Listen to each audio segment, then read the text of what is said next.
தமிழ் சினிமால auditions process எப்படி நடக்கும்னு தெரியுமா? இந்த வீடியோல பார்ப்போம். ஒரு கதை ஃபிக்ஸ் பண்ணிட்ட பிறகு ஒரு டைரக்டர் அண்ட் கேஸ்டிங் டீம் சேர்ந்து அந்த கதைக்கு எவ்வளோ கேரக்டர் வேணும், அதுக்கு எவ்வளோ ஆர்டிஸ்ட் வேணும்னு ஒரு கேஸ்டிங் கால் அனௌன்ஸ்மெண்ட் வந்து லான்ச் பண்ணுவாங்க.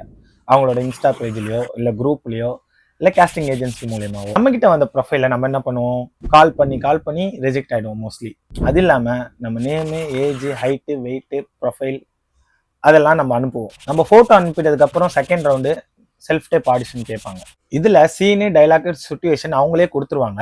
நம்ம வந்து இதை செல்ஃப் டைப் ஆடிஷனா எடுத்து நம்ம அவங்களுக்கு அனுப்புவோம். இதுல யாருன்னா நல்லா பண்றாங்களோ அவங்க வந்து ஒரு ஷார்ட் லிஸ்ட் பண்ணிட்டு லைவ் ஆடிஷனுக்கு வந்து கூப்பிடுவாங்க. இந்த லைவ் ஆடிஷன்ல உங்ககிட்ட 2-3 சீன் கொடுத்து நீங்க எப்படி பர்ஃபார்ம் பண்றீங்கன்னு பார்ப்பாங்க. கோஸ்டார்ஸ் கூட உங்க கெமிஸ்ட்ரி எப்படி இருக்குன்னு பார்ப்பாங்க. உங்களோட ஸ்கிரீன் பிரசன்ஸ் எப்படி இருக்குன்னு பார்ப்பாங்க. இதெல்லாம் முடிஞ்சிட்டதுக்கு அப்புறம் லுக் டெஸ்ட். இது மோஸ்ட்லி லீட் ஆர்டிஸ்ட் அண்ட் பேர் செலெக்ஷனுக்கு மட்டும் தான் பண்றாங்க இப்போதைக்கு. இந்த எல்லா ப்ராசஸும் முடிஞ்சதுக்கு அப்புறம் ஒரு final selection, producer, director and casting team சேர்ந்து உங்களை செலக்ட் பண்ணுவாங்க. பேஸ்ட் ஆன் யுவர் ஆக்டிங், ஒரு ஸ்கிரீன் பிரசன்ஸ், ஒரு ஃபிட் ஃபார் திஸ் கேரக்டர். நீங்கள் இன்ஸ்டாவில் செலிபிரிட்டியாக இருந்தாலும் உங்களுக்கு கிடைக்கும்.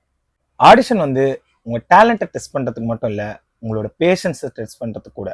ஏன்னா நல்ல ஆர்டிஸ்ட் கூட ரிஜெக்ட் ஆவாங்க. அப்படி நீங்கள் ரிஜெக்ட் ஆகக்கூடாதுன்னா மாரிவர்ஸ் சேனலை ஃபாலோ பண்ணுங்க.